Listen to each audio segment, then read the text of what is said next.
I call Islam in Southeast Asia as Islam in the periphery. So we're stuck there. We're in between this world and that world.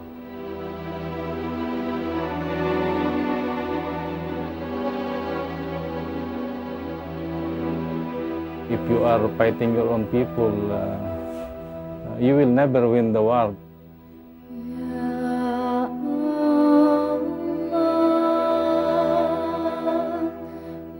Women's rights is also a constitutional rights.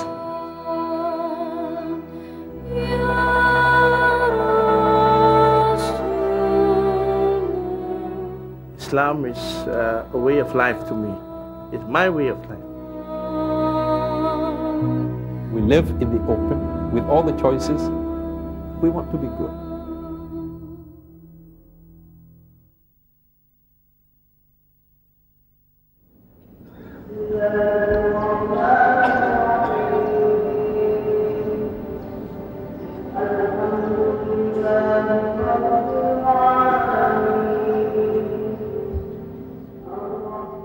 Islam adalah agama yang dianut oleh lebih dari 1 miliar jiwa. Namun masih banyak yang belum memahaminya. Semenjak peristiwa 11 September 2001 dan disusul oleh bom Bali, Islam dituding sebagai sumber ekstremisme.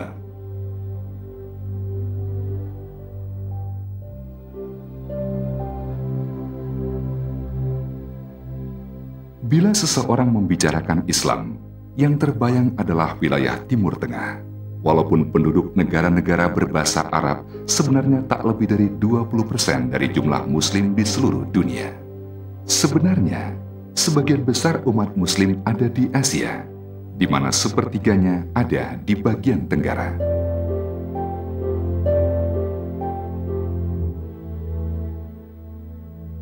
Indonesia dengan 220 juta jiwa menempati posisi Muslim terbesar di seluruh dunia.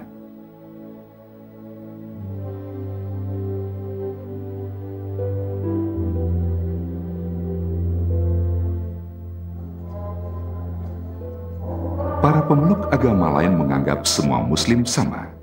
Pada kenyataannya tidak demikian. Muslim di Timur Tengah berbeda dengan Muslim di Afrika, Turki, atau di India.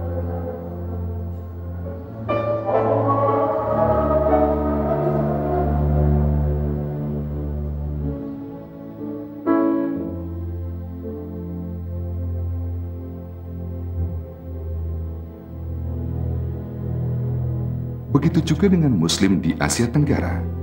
Keanekaragaman sejarah dan budayanya telah mempengaruhi cara pandang dan pengamalan mereka terhadap Islam.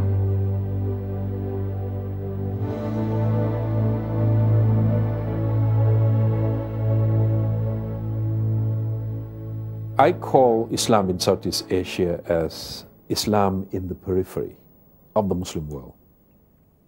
When you are in the periphery, you are forced to accommodate the challenges, the pressures, and the differences of the environment.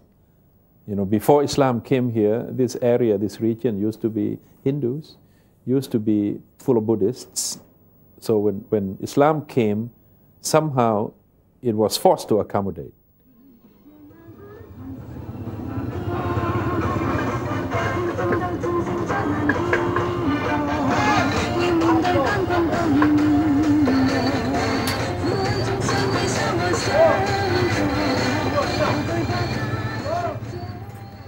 Konsekuensi dari penyesuaian itu, muncullah pluralisme di sebagian besar masyarakat Asia Tenggara, di mana sebetulnya hal ini tidak lazim bagi komunitas Islam yang lain.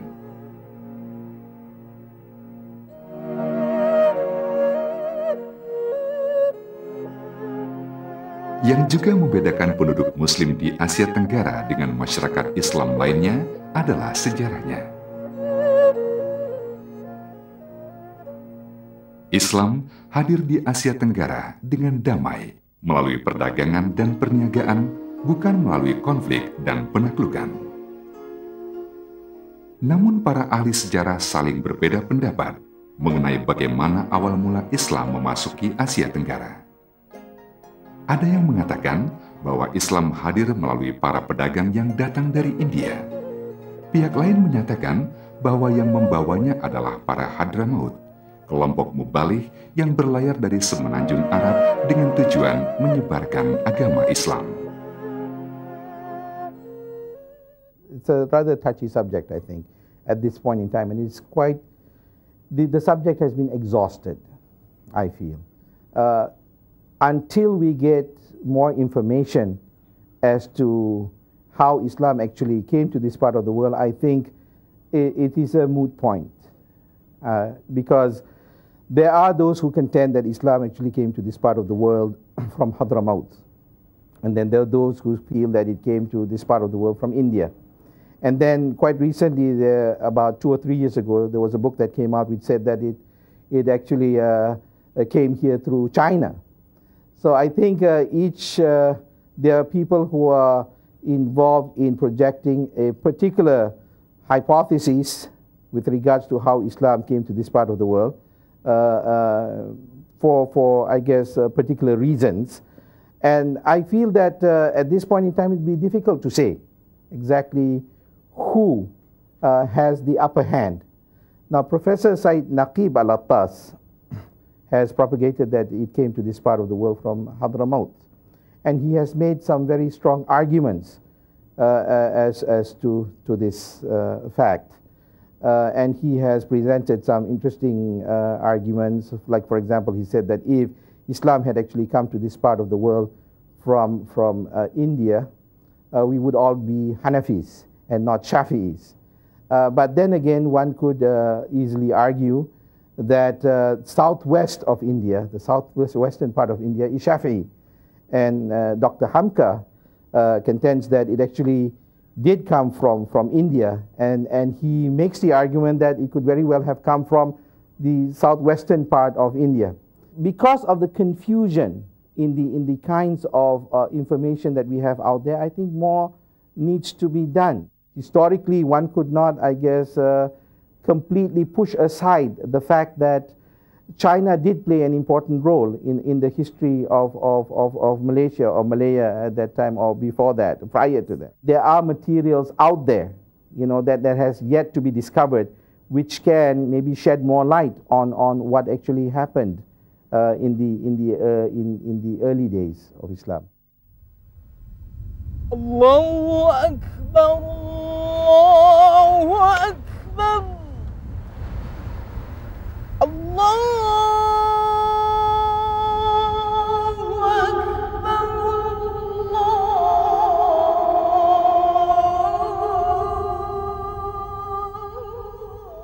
Kebanyakan warga Muslim di Asia Tenggara bermazhabkan Sunni dari ajaran Syafi'i.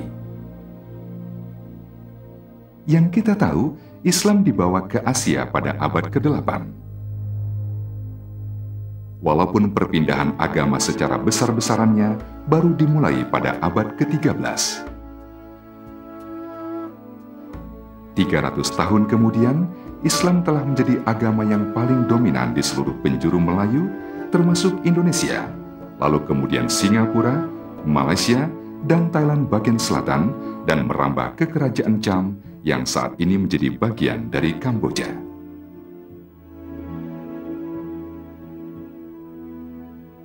Islam juga dibawa menyeberangi Laut Cina Selatan, menuju Mindanao, Filipina Selatan. Tidak lama kemudian, Muslim dari bagian selatan Yunan bermigrasi ke Thailand Utara.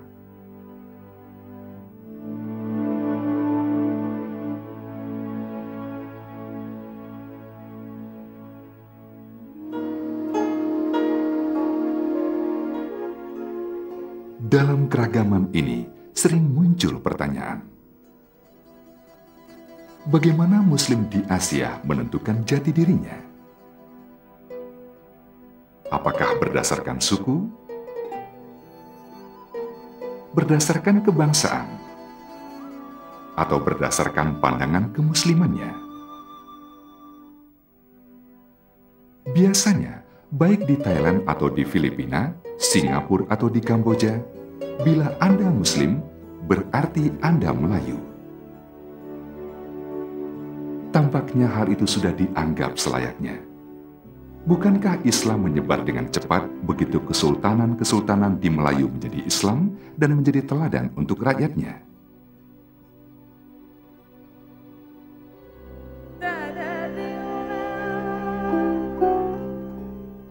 Bagi para sultan dan kaum berada, masuk Islam berarti berkomitmen untuk membangun masjid. Semakin indah masjid yang dibangunnya, semakin besar kontribusi mereka ke masyarakat.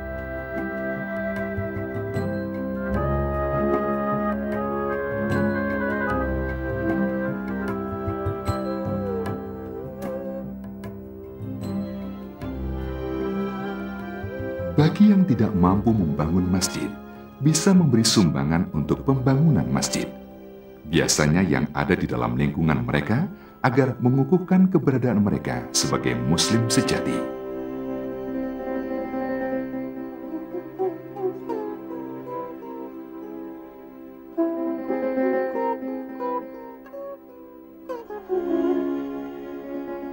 Di seluruh Asia Tenggara terdapat masjid besar maupun musholah kecil, seperti yang ada di sebuah desa terpencil di pegunungan di luar kota Chiang Rai, sebelah utara Thailand, yang menjadi tempat beribadah sebagian kecil penduduk Muslim yang hidup di tengah masyarakat suku pegunungan Hmong.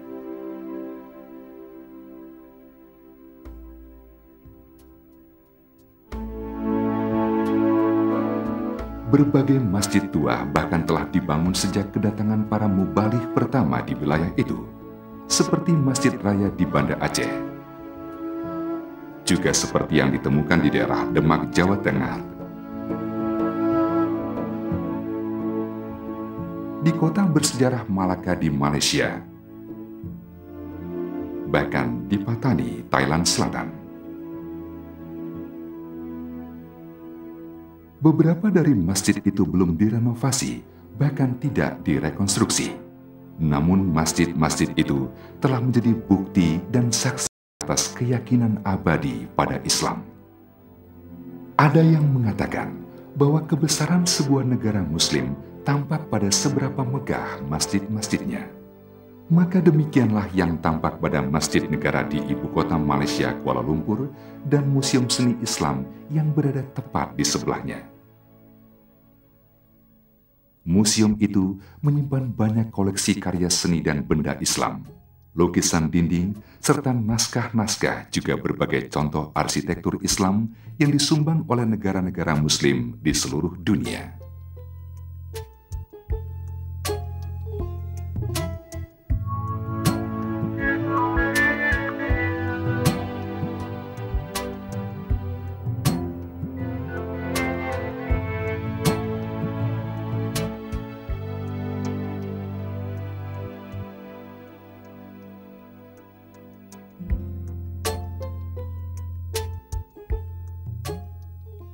Yang terpenting sebetulnya bagi penduduk Muslim dimanapun adalah menjadikan masjid lebih dari sekedar tempat beribadah. Desainnya yang terbuka, berbeda dengan tempat ibadah agama lain yang sangat tertutup, mencerminkan hubungan sosial masjid dengan masyarakat. Masjid adalah pusat dari kegiatan masyarakat. Orang-orang berdatangan ke masjid untuk bersosialisasi, beristirahat, bermeditasi, maupun sekedar mencari ketenangan, meski cuma sebentar dari masalah sehari-hari.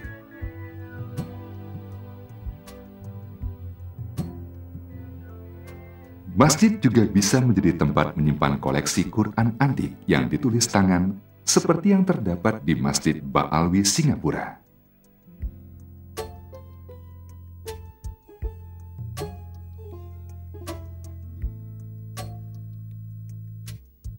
Mengingat bahwa pelajaran agama jarang disertakan dalam kurikulum sekolah umum, masjid menyediakan ruangan untuk belajar agama dan mengaji bagi anak-anak.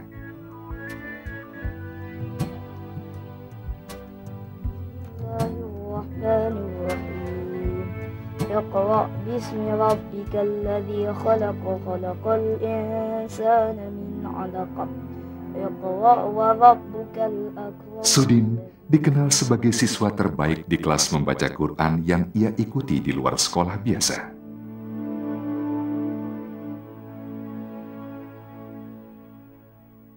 Learn something from this. That's my hobby. I like to read Quran here, the most hobby. I learn something new inside, and I want to know some new verses and new juice to remember. So I can do something with this Quran later.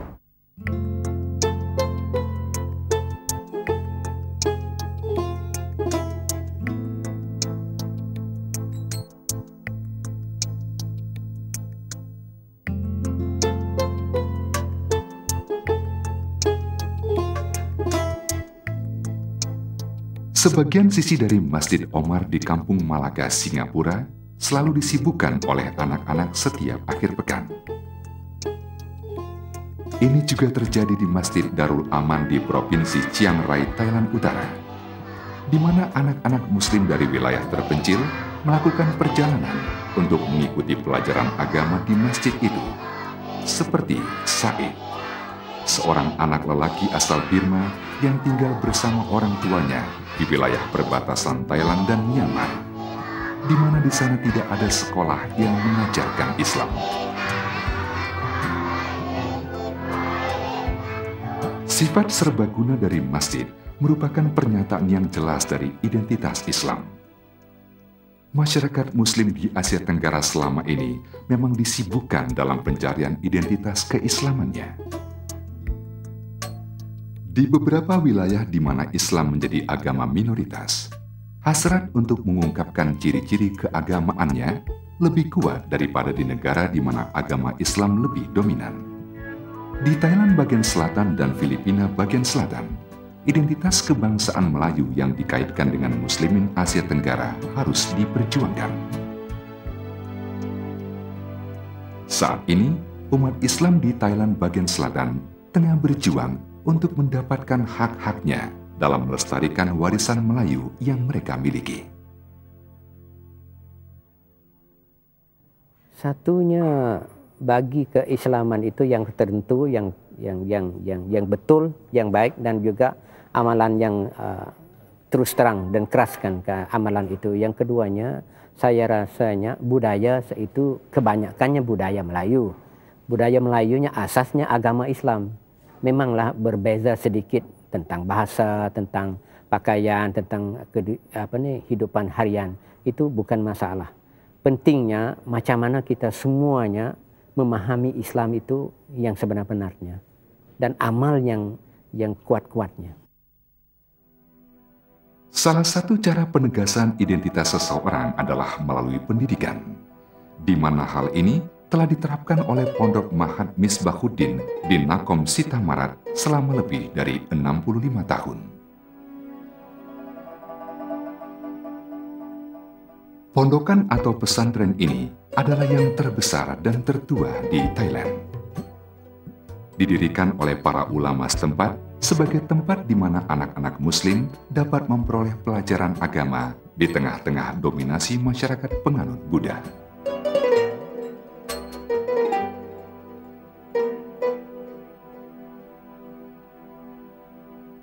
Pondok Mahat Misbahuddin adalah sekolah Islam pertama di Thailand. Pesantrennya sangatlah unik. Siswanya harus membangun tempat tinggalnya sendiri di dalam halaman pekarangan pesantren tersebut, atau bisa mengambil alih rumah siswa yang telah lulus.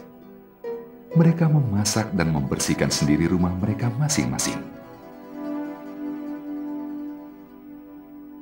Saat ini, pondok ini menawarkan kurikulum yang sekuler.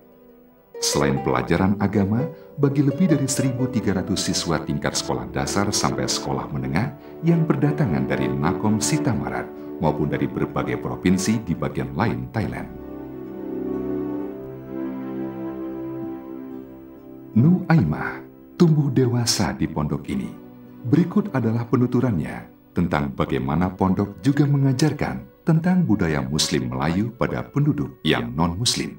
Di tempat kawasan keliling ni kan, ada juga yang mau belajar dalam bahasa mula-mulanya. Dia mau belajar dalam bahasa Melayu, Arab, tapi yang dalam masalah Islam kita, hukum kita tu tidak kan. Tapi dia mau belajar bahasa, mau belajar acara duduk hal ehwal kebudayaan Islam kita yang ada di sinilah. Mau tukar, mau mengetahui bagaimana ajaran Quran, bagaimana ajaran hadis untuk kehidupan orang Muslim yang semuanya tu damailah. Masalahnya kan besar pada pemudi-pemuda sekarang. Tak bukan Thailand, tak bukan Malaysia, Indonesia, seluruh dunia ya.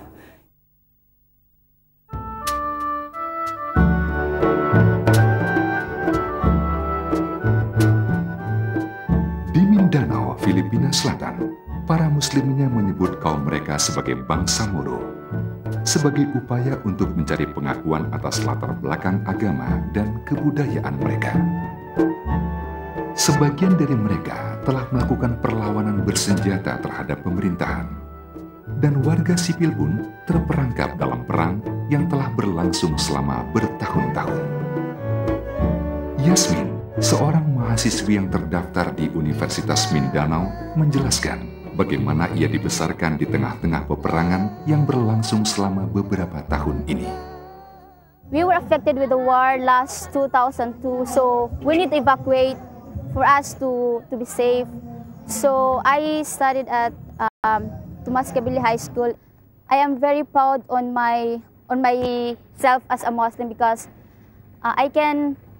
because every time that I encounter a Christian and ask me something about Muslim, and when I share them about our place, then oh, your place is a very nice place.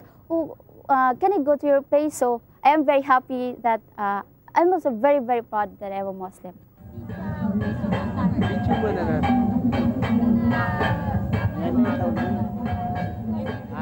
Untuk melestarikan budaya Melayu, para sultan atau datuk setempat di Filipina menurunkan tahta mereka pada penerusnya dengan upacara-upacara yang cukup rumit.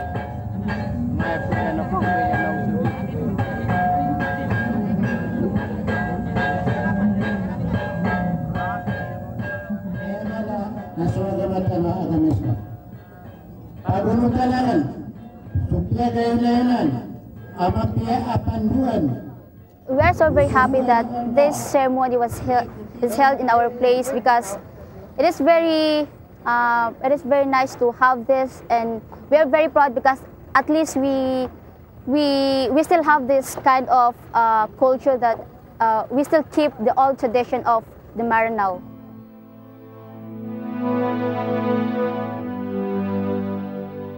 Kebanyakan umat Muslim di Filipina tinggal di wilayah yang kini disebut Daerah Otonomi Mindanao Muslim. Selama ini, mereka menjalani kehidupan yang tidak mudah, mengingat masalah keamanan yang mengganggu wilayah ini selama beberapa dasawarsa.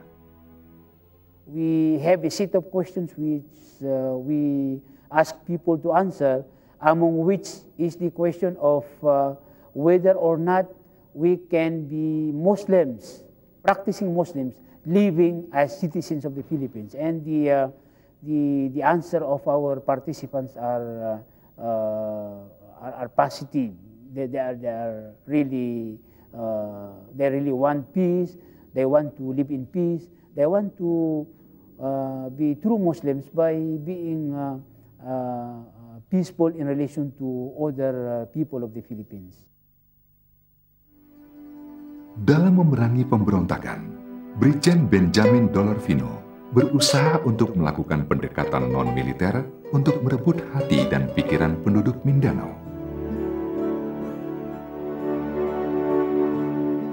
Meskipun dihadang oleh berbagai tantangan, ia mempunyai senjata yang ampuh.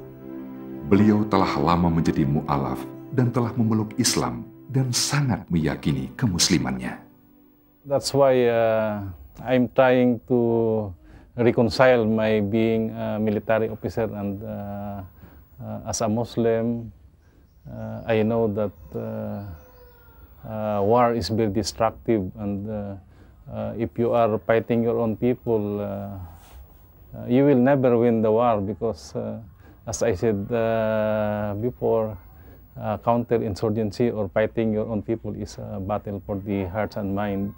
So what I am doing is I'm trying to find ways and means to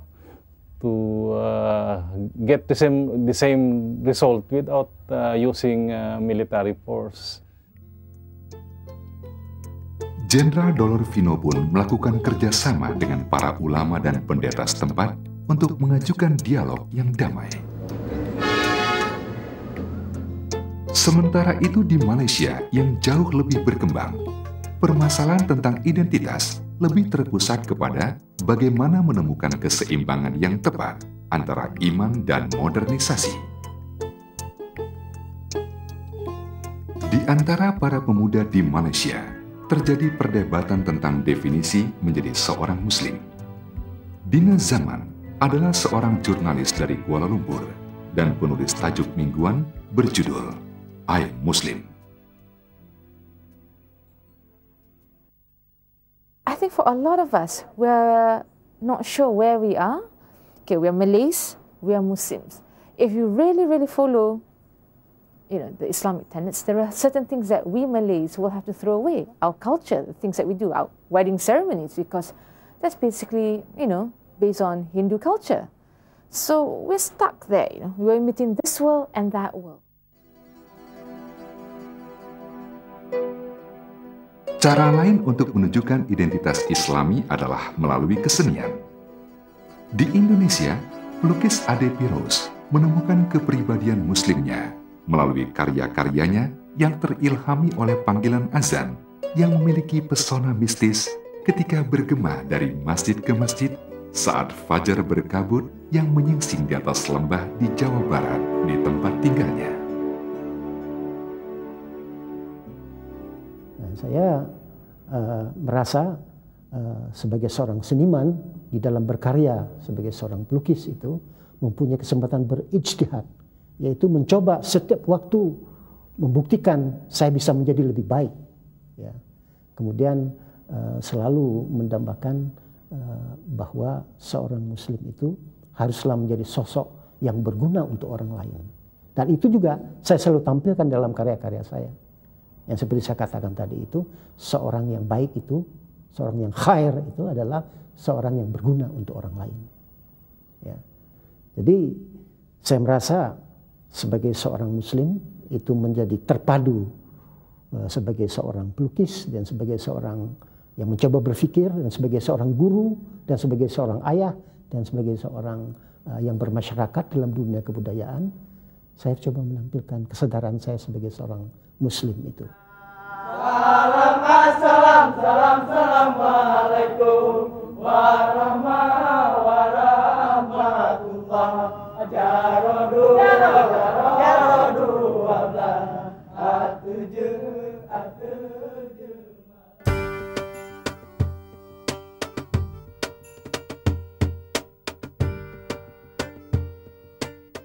Islam dan warisan dari sebuah kebudayaan yang kaya tradisi telah menciptakan masyarakat Muslim di Asia Tenggara sebagai masyarakat yang unik, bahkan saat penganut pluralisme dan konservatif memandang perilaku masyarakat ini sebagai suatu penyimpangan. Namun perilaku ini mungkin sangat tepat dalam era globalisasi saat ini.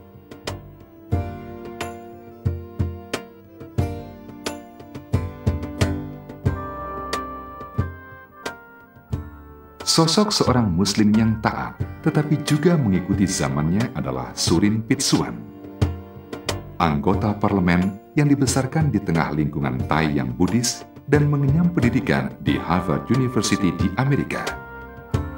Ia tak bermasalah dengan jati dirinya yang berlapis-lapis.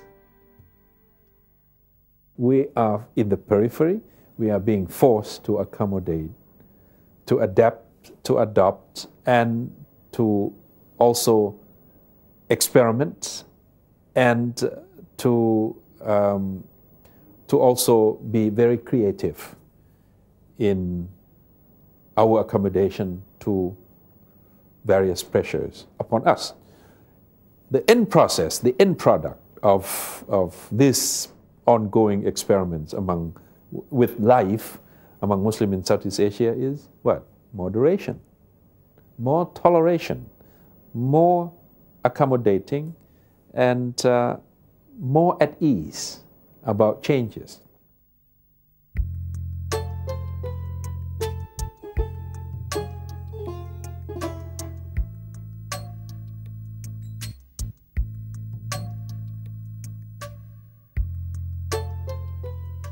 Ciri khas masyarakat Muslim di Asia Tenggara, bagaimana mereka mengadopsi dan beradaptasi, telah memungkinkan mereka untuk melaksanakan demokrasi yang sebenarnya, menciptakan masyarakat madani yang kuat, serta menjamin kesetaraan hak antara pria dan wanita.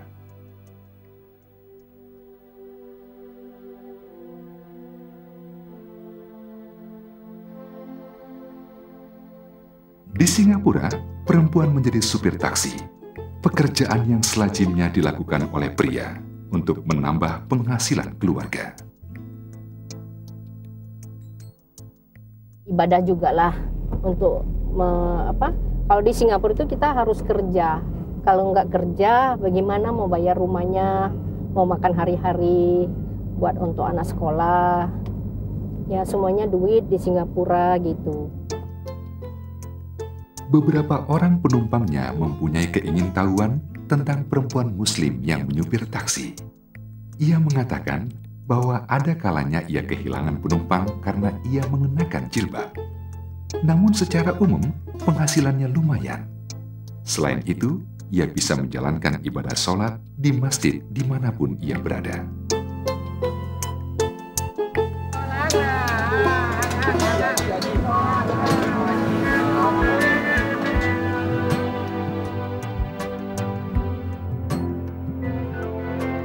Di Malaysia, seorang perempuan telah mendirikan dan menjalankan majalah bulanan halal yang isinya merupakan informasi tentang makanan halal, perbankan Islam maupun mode gaya Islami.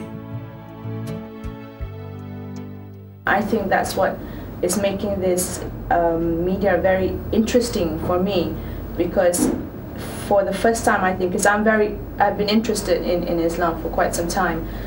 For the first time, I think we've landed on a vehicle that is of interest and of concern to both the Muslims and non-Muslims. And the fact that it's based on Islamic concepts makes the Islamic position very strong in this particular case.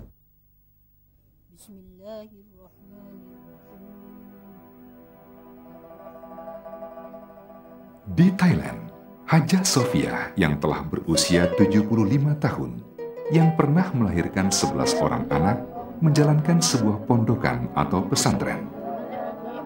Beliau masih mengajar siswanya untuk membaca dan melafalkan Quran dalam bahasa Jawi, yakni bahasa tradisional masyarakat Melayu di Thailand Selatan.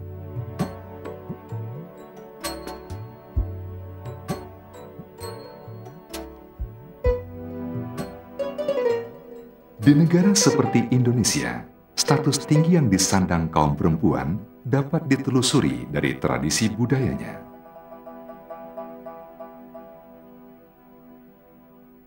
Masyarakat Minangkabau di Sumatera Barat telah lama mempraktekkan sistem matriarki, di mana para perempuanlah yang mewarisi harta keluarga, bukan kaum prianya.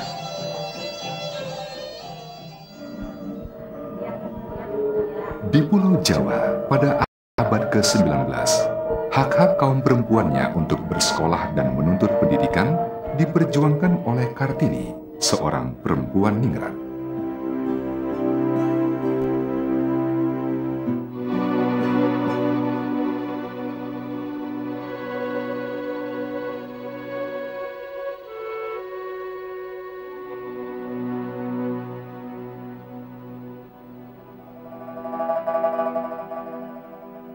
Barangkali tidak ada muslimah yang memiliki kebebasan dan hak-haknya di wilayah lain seperti yang dimiliki oleh muslimah di Asia Tenggara.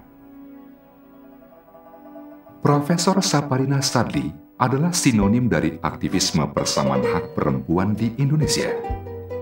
Ia pernah menjadi Ketua Komisi Hak Perempuan dan saat ini menjabat sebagai Ketua Convention Watch Group. So for me, it is a mosaic of voices, both very vocal, the conservative as well the emancipatory voices, but in between there is this floating mass of, what do you call them, moderate. I don't know how the pendulum will swing. It depends on us, on all of us actually. But because we are a country in transition, and women's rights is also a constitutional rights, so I'm quite optimistic about our future. Sebagai bonus untuk persamaan hak perempuan, masyarakat Muslim di Asia Tenggara patut bangga atas keberhasilan demokrasinya. Indonesia sekarang terkenal sebagai negara demokrasi berpenduduk Muslim terbesar di dunia yang telah berhasil menyelenggarakan pemilihan langsung legislatif dan presiden untuk pertama kalinya pada tahun 2004. Disusul oleh tahun berikutnya, Indonesia melangkah lebih maju lagi dengan menyelenggarakan pemilihan langsung kepala daerah untuk memilih gubernur, bupati, serta wali kota di seluruh provinsi yang jumlahnya 32. Yang menarik, Aceh adalah satu-satunya provinsi yang menjalankan syariah Islam namun memiliki kesadaran politik yang cukup tinggi. Jumlah pemilih yang melaksanakan haknya pada pemilihan presiden 2 tahap tersebut masing-masing mencapai 84 dan 85% lebih tinggi dibandingkan angka pada tingkat nasional yakni 78 dan 76%. Praktek demokrasi tersebut tak akan mungkin terjadi tanpa keberadaan masyarakat madani yang kuat yang mengimbanginya. Bahkan Indonesia mungkin adalah satu-satunya negara berpenduduk Muslim yang memiliki organisasi Islam yang unik, yang benar-benar terlepas dari pemerintahnya. Mereka adalah Muhammadiyah dan Nahdlatul Ulama yang telah berdiri sejak zaman penjajahan Belanda. Ini bukan hanya unik untuk kawasan Asia Tenggara, tetapi juga bahkan di Timur Tengah ya. Saya melakukan kajian-kajian juga tentang kelompok-kelompok dan organisasi masyarakat di Timur Tengah. Saya tidak temukan organisasi seperti NU dan Muhammadiyah. Itu tidak ada di Malaysia, tidak ada di Thailand dan di Asia Selatan, di Thailand Selatan gitu. Saya kira ini karena apa? Karena sekali lagi berkaitan dengan sejarah Islam di Indonesia pada masa kolonial yang memang sejak abad 19 kehidupan Islam itu cenderung diignore, cenderung diabaikan saja oleh pemerintah Belanda, dibiarkan mereka mengurus diri mereka sendiri gitu, selama mereka tidak mengganggu status quo kolonial, mereka silakan aja gitu. Dan organisasi ini penting bukan hanya dalam konteks kehidupan sosial keagamaan, tapi juga dalam kehidupan sosial politik. Karena apa? Karena organisasi-organisasi ini, NU dan Muhammadiyah memainkan peran sebagai civil society yang kemudian menjadi mediating force, kekuatan penengah dan juga sebagai bridging, sebagai jembatan di antara state dan society. Sementara Muhammadiyah berbasis di daerah perkotaan, anggota NU berasal dari daerah pedesaan. Sekarang, aktivitas mereka beragam, dari penyediaan sekolah dan pendidikan hingga pemberian dukungan konsultasi bagi proyek sosial dan hak asasi manusia, serta mediasi. Salah satu mediasi tersebut telah dilaksanakan pada bulan Maret 2005, ketika Hashim Muzadi, Ketua Umum Nahdlatul Ulama, diundang oleh pemerintah Thailand untuk mengkaji dan meneliti permasalahan keamanan di Thailand Selatan. Ia diminta secara khusus untuk bertemu dengan para ulama dan tokoh masyarakat di Thailand, serta aparat keamanan setempat. Di Patani, ia bertemu dengan sekitar 1.000 ulama dan tokoh agama, sebagian besar berjubah muslim yang biasa dikenakan oleh umat yang taat. Saat itu, Hashim Muzadi malah berbusana sederhana, celana panjang dan kemeja batik tradisional, dan dengan kuat menyatakan dirinya sebagai seorang Muslim Indonesia. Pesannya bagi para pemimpin Islam cukup singkat dan langsung ke permasalahannya. Saya mengatakan bahwa kalau orang Islam di selatan mau baik, pertama harus menghindari kekerasan. Yang kedua, jangan melawan aturan hukum negara. Yang ketiga, jangan berpikir tentang separatisme. Yang keempat, jadilah orang Muslim Thailand, bukan orang Muslim negara lain. Muzadi mengundang sejumlah ulama untuk mengunjungi Indonesia dan melihat apa yang dapat dicapai oleh masyarakat yang damai dan demokratis.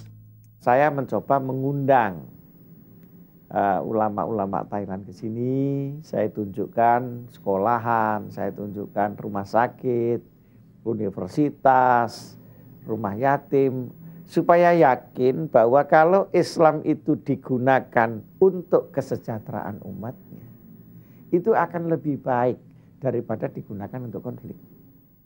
Salah satu hasil konkret yang berhasil dicapai adalah munculnya permintaan dari para pemimpin agama di Thailand agar Muzadi membantu membangun perkumpulan regional bagi mereka.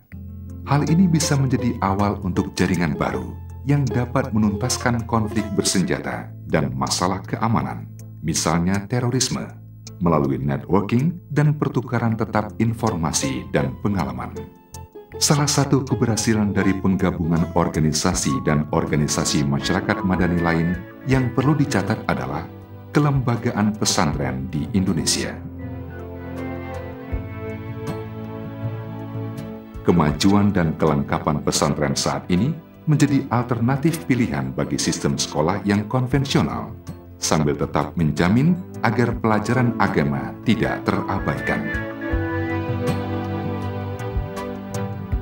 Namun memang bagi wilayah terpencil, pesantren dianggap paling berguna.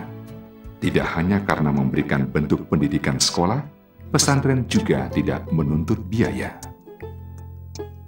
Statistically speaking, pesantren, the students of pesantren are mainly coming from rural areas, and the parents are usually farmers, economically weak and socially marginalized. So if we can empower pesantren, it means we can empower those communities, the students of the poor people and the village, to participate in the public spheres, to help them to empower themselves to to be acknowledged that they are there, and we need that they need to be heard. Harus diakui, sangat sulit untuk menemukan negara Muslim yang bisa digolongkan sebagai negara maju.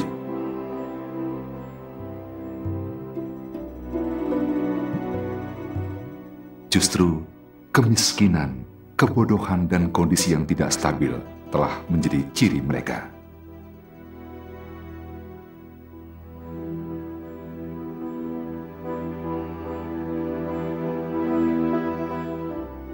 Akan tetapi, masih belum jelas apakah kondisi ketidakstabilan ini terjadi karena adanya kemiskinan atau belum berhasilnya pemerintahan memperhatikan masalah kemiskinan yang selalu membawa konflik.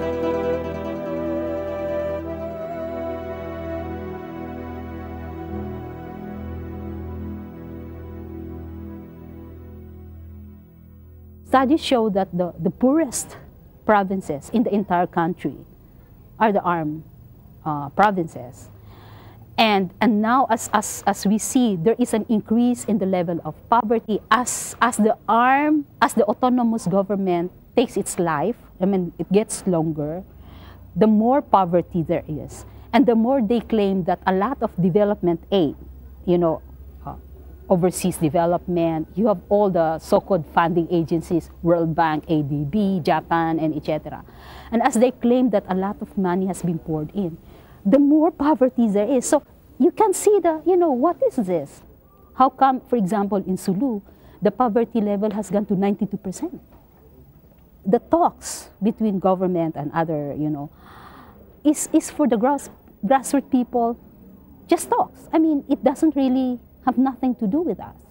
Because as I've said, what is important to them is, let's see how much of the poverty has been alleviated, and so far it has not. Pencarian usaha untuk menuntaskan problem ini tampaknya hanya berujung pada pendidikan. Pendidikan, menurut masyarakat, adalah kunci untuk melepaskan diri dari kemiskinan. Di Indonesia, sejumlah orang mengusulkan agar pesantren-pesantren menjadi wacana untuk penanggulangan dua permasalahan besar yang dihadapi Indonesia dan negara-negara lain di Asia Tenggara, yaitu kemiskinan dan terorisme. Dapatkah ini terwujud? Menurut Fuad Jabali, hal ini memang menjadi sebuah pilihan. I think as far as poverty is concerned, education is one of the best way to solve it. I think that is the criteria used by the World Bank to decide whether a country is poor or not. Is measured by the ability to send their children to education, to the schools, I mean. So, if we can, for example,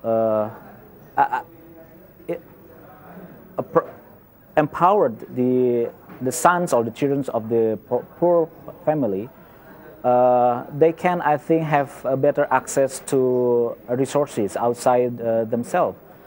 Now, because they do not have enough skill, they do not have enough knowledge, they cannot participate in economic development because of their inability.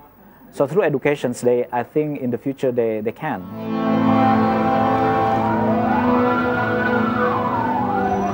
Namun mampukah hanya pendidikan dapat menyingkirkan kekerasan dan terorisme, terutama yang mengatasnamakan Islam?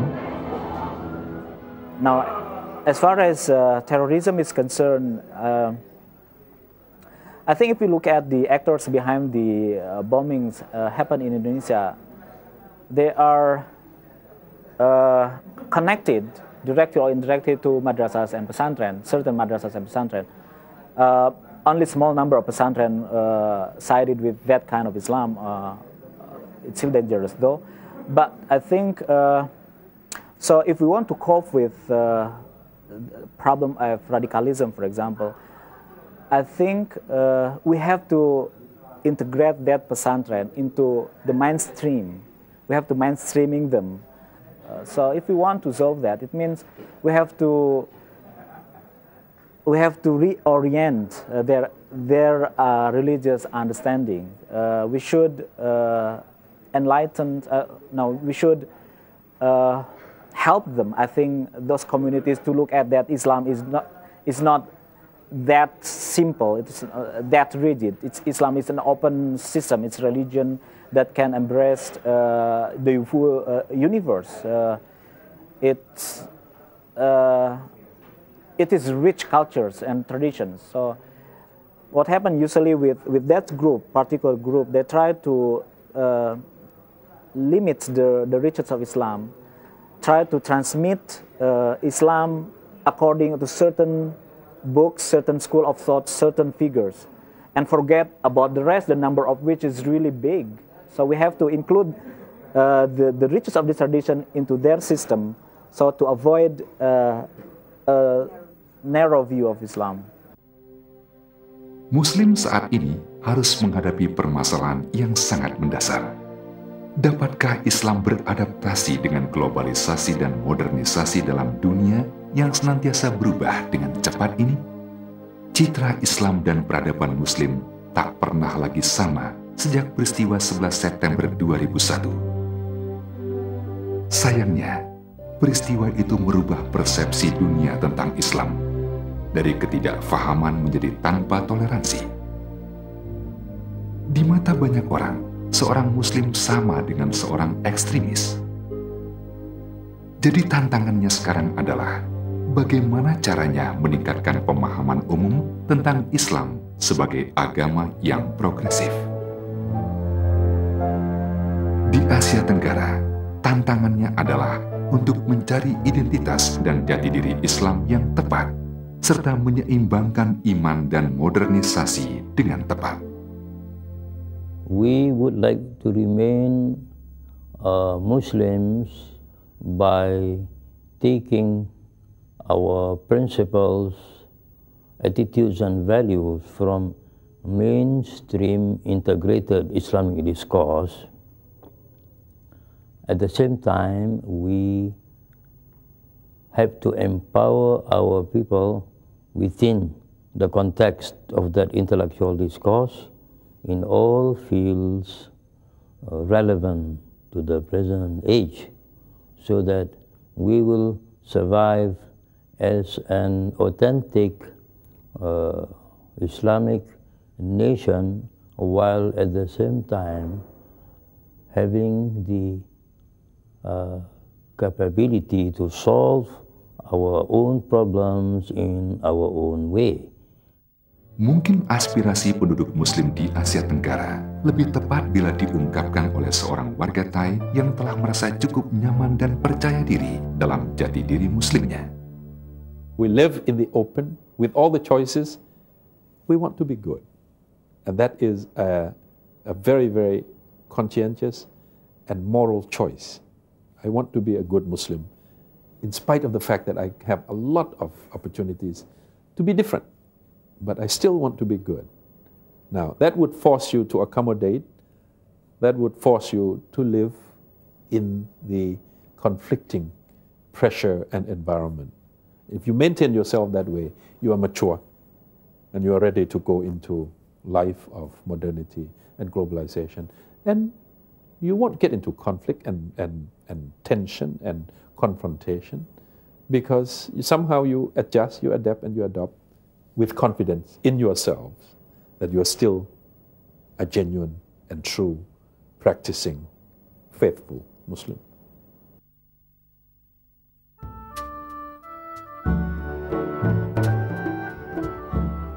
Keragaman, pluralisme, dan demokrasi ideal adalah nilai-nilai yang dipegang teguh oleh penduduk Muslim di Asia Tenggara.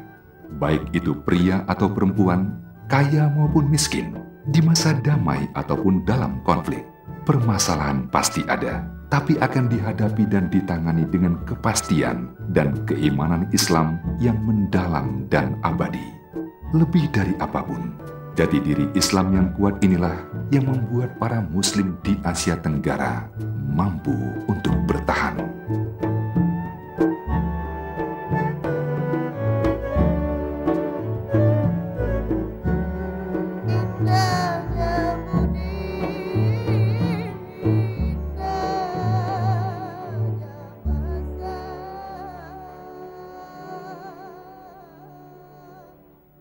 There is a kind of doctrine that usually taught to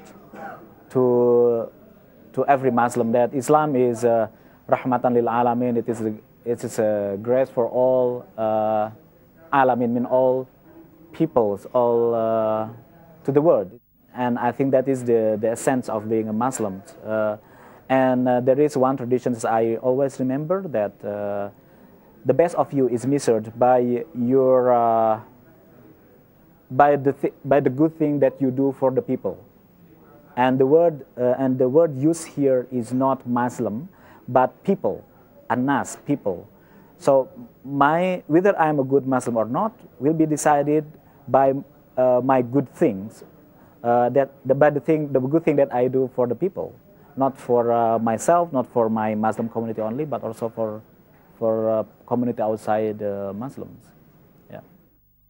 Assalamualaikum rakan mutua salam sunma kebandung saudara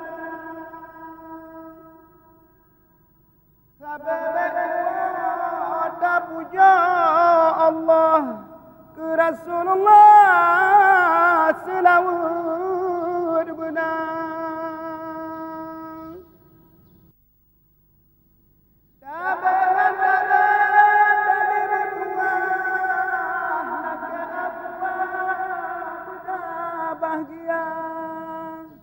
Tabut berkaya balik menepah harkat berbagai nak gebi kaya.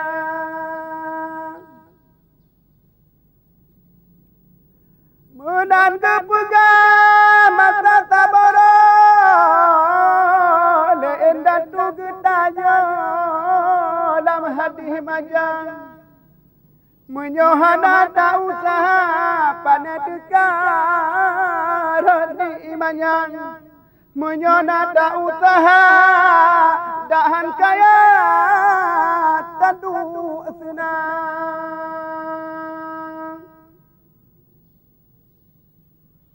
Pun panada cina kedra masing nangda masing bangsa lain musim mutuka hujan lain jamun mutuka raja.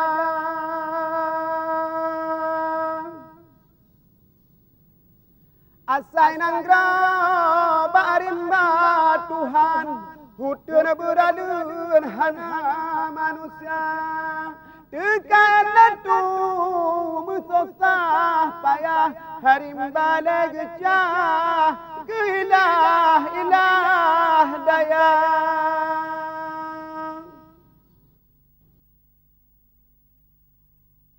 Bala tasabah nikmat dah syukur di sini yang lo urung bahagia ujub cuma ariat kabut di sini yang lo urung celaka. Tajak ban laku linggang tapinggang ban laku wijang tangui ban laku tubo tapajo ban laku atra pugah lagi bubut lagi na nyang na bek taputan nyang tan bek tapunan sayang ni panan nang granyo sampai payah mora baroro masa bala awai go tudo halain katro jitu kamara bala yang bertalaro harji pio musiklep mata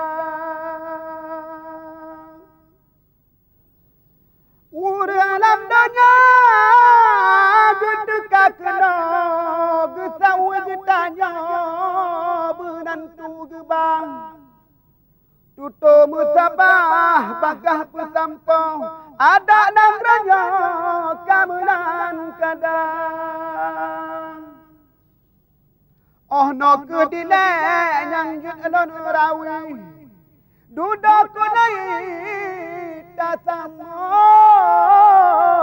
habang nepu ahlong beraya